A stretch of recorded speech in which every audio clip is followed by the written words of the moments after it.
ഈ മൈൻഡ്ഫുൾനെസ് എന്ന് പറയുന്ന ഒരു ഹാബിറ്റ് ഉണ്ട്. എനിക്ക് തോന്നുന്നത് ഒട്ടനവധി ആളുകൾക്ക് അറിയില്ലാത്തൊരു ഹാബിറ്റാണ്. പലപ്പോഴും മൈൻഡ്ഫുൾനെസ് എന്നത് തിയററ്റിക്കലായി ഡിഫൈൻ ചെയ്യും, living the present, living in this moment എന്നെല്ലാം പറയും. ഈ നിമിഷത്തിൽ ജീവിക്കുക എന്നുള്ളൊരു ആശയമാണ് മൈൻഡ്ഫുൾനെസ് എന്ന് പറയുന്നത്.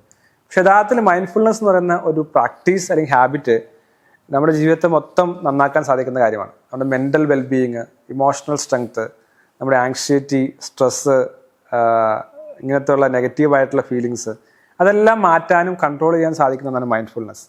അപ്പോൾ മൈൻഡ്ഫുൾനെസ് എന്താണെന്ന് എന്നോട് ചോദിച്ചു കഴിഞ്ഞാൽ, ഇപ്പോൾ ഞാൻ സംസാരിച്ചുകൊണ്ടിരിക്കുന്നു, എനിക്ക് സംസാരിക്കും വേറെ എന്തെങ്കിലും ചിന്തിച്ചുകൊണ്ട് സംസാരിക്കുന്നെങ്കിൽ അത് മൈൻഡ്ഫുൾനെസ് അല്ല. അപ്പോൾ ഞാൻ ചെയ്യുന്ന പ്രവൃത്തിയിൽ ഫുള്ളി ഇൻവോൾവ് ആയി ചെയ്യുന്നതാണ് മൈൻഡ്ഫുൾനെസ് എന്ന് പറയുന്നത്. ഞാൻ ഡ്രൈവ് ചെയ്യുമ്പോൾ എനിക്ക് വേണമെങ്കിൽ പലതും ചിന്തിച്ചുകൊണ്ട് സംസാരിച്ചുകൊണ്ട് ഡ്രൈവ് ചെയ്യാം. പക്ഷേ ഡ്രൈവ് ചെയ്യുമ്പോൾ എൻ്റെ സ്റ്റീറിങ്ങും ഞാൻ കാണുന്ന ലോകവും കണ്ടുകൊണ്ട് ഡ്രൈവ് ചെയ്യുക. അല്ലെങ്കിൽ ഞാൻ കുളിക്കുമ്പോൾ വെള്ളം എൻ്റെ മേത്ത് വീഴുന്നതും ഞാൻ വെള്ളം എൻ്റെ മേത്തിലൂടെ ഒഴുകുന്നതും ശരീരത്തിൽ ഒഴുകുന്നതും ഞാൻ എക്സ്പീരിയൻസ് ചെയ്യുന്നു. ഇത് ബ്രഷ് ചെയ്യുമ്പോൾ ഞാൻ അത് എക്സ്പീരിയൻസ് ചെയ്യുന്നു. ഇതാണ് മൈൻഡ്ഫുൾനെസ് പ്രാക്ടീസ് എന്ന്. എപ്പോഴും അങ്ങനെ വേണം എന്നല്ല പറഞ്ഞത്. അപ്പം നമ്മുടെ മനസ്സ് നമ്മളിൽ നിന്ന് പുറത്തേക്ക് പോകുമ്പോഴാണ് മൈൻഡ്ഫുൾനെസ് ഇല്ലാതെയാകുന്നത്. ഇന്ന് ലോകത്തിലെ ഏറ്റവും വലിയ പ്രശ്നം ഡിസ്ട്രാക്ഷൻ. ധാരാളം ഡിസ്ട്രാക്ഷൻ, സോഷ്യൽ മീഡിയ, ഇൻ്റർനെറ്റ്, അല്ലെങ്കിൽ ആളുകളുടെ സംസാരം, ഇതെല്ലാം ഡിസ്ട്രാക്ട് ചെയ്തുകൊണ്ടിരിക്കുകയാണ്. അതുകൊണ്ട് നമ്മുടെ മൈൻഡ് ഇങ്ങനെ മങ്കി മൈൻഡ് എന്ന് പറയും, ഇങ്ങനെ ഓടിക്കൊണ്ടിരിക്കുക. ഒരു സ്ഥലത്ത് വേറെ സ്ഥലത്തേക്ക് മൈൻഡ് ഇങ്ങനെ ചാടി പോയിക്കൊണ്ടിരിക്കുകയാണ്. നമ്മളൊരു കാര്യം ഫോക്കസ് ചെയ്യാൻ ശ്രമിക്കുമ്പോൾ നമ്മളെ അറ്റൻഷൻ മാറിപ്പോവുകയാണ്. ഇപ്പോൾ അറ്റൻഷൻ ഡെഫിസിറ്റ് എന്ന് പറയുന്ന ഡിസോർഡർ ഉണ്ട്. അതുകൊണ്ട് തന്നെ അറ്റൻഷൻ റവല്യൂഷൻ എന്ന പുസ്തകം തന്നെയുള്ളത്. ഇപ്പോൾ ഡാനിയൽ ഗോമാൻ്റെ പുസ്തകത്തിൽ തന്നെ ഫോക്കസ് എന്ന് പറയുന്നത്, മനുഷ്യന് ഫോക്കസ് ഇല്ല.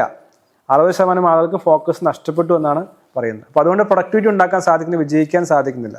അപ്പോൾ ഇത് എന്തുകൊണ്ട് സംഭവിക്കുന്നു? ചില ആളുകൾക്ക് ജീവിതത്തിൽ പ്രയാസം വന്നു കഴിഞ്ഞാൽ അതിനെക്കുറിച്ച് ഓർത്ത് വറി ചെയ്യുകയാണ്, ഡിപ്രഷൻ, എപ്പോഴും അതിനെക്കുറിച്ച് ചിന്തിച്ചുകൊണ്ടിരിക്കുകയാണ്. എൻ്റെ ചിന്ത എനിക്ക് നിയന്ത്രിക്കാൻ സാധിക്കുന്നില്ല. അപ്പോൾ അത് നെഗറ്റീവായുള്ള ചിന്തകളാകാം, പോസിറ്റീവ് ചിന്തകളാകാം.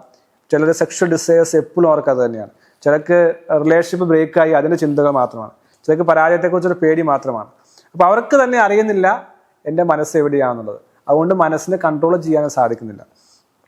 അപ്പോൾ ഈ സാഹചര്യത്തിൽ മൈൻഡ്ഫുൾനെസ് പ്രാക്ടീസ് ചെയ്യേണ്ടത് വളരെ ആവശ്യമാണ്.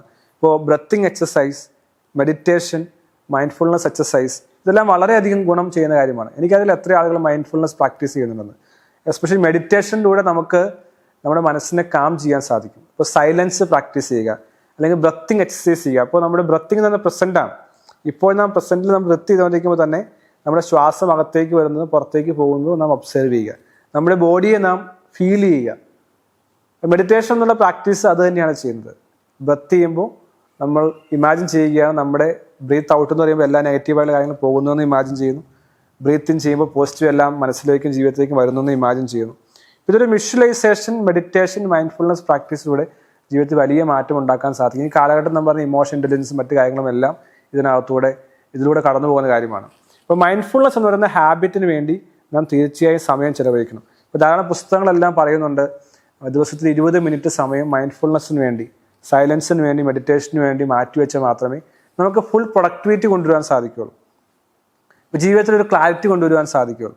അപ്പോൾ അതിനുവേണ്ടി തീർച്ചയായും നമുക്ക് ശ്രമിക്കണം. മൈൻഡ്ഫുൾനെസ് എന്ന് പറയുന്ന പവർഫുള്ളായുള്ള ഹാബിറ്റിനെ എംബ്രേസ് ചെയ്യുന്നതിലൂടെ നമുക്ക് മാറ്റം കൊണ്ടുവരാൻ സാധിക്കും. ഇപ്പോൾ എൻ്റെ അടുത്ത് ധാരാളം ക്ലയൻറ്റുകൾ വരുന്നുണ്ട്. അവരൊക്കെ ഒട്ടനവധി പ്രശ്നങ്ങളൊക്കെ പരിഹരിക്കാനായിട്ട് ഈ മൈൻഡ്ഫുൾനെസ് പ്രാക്ടീസിലൂടെ, റൈറ്റായിട്ടുള്ള മെഡിറ്റേഷൻ ടെക്നിക്കിലൂടെ, റൈറ്റായിട്ടുള്ള അഫർമേഷൻസിലൂടെ പ്രാക്ടീസ് നമുക്ക് സാധിക്കാറുണ്ട്. അപ്പോൾ നമ്മുടെ ജീവിതത്തിൻ്റെ ഒരു ഒട്ടുമിക്ക പ്രശ്നങ്ങൾക്കും മൈൻഡ്ഫുൾനെസ് ഒരു സൊല്യൂഷനാണ് മനസ്സിലാക്കുന്നതിലൂടെ തന്നെ ശക്തമായ ഹാബിറ്റ് ബിൽഡ് ചെയ്യാൻ സാധിക്കും.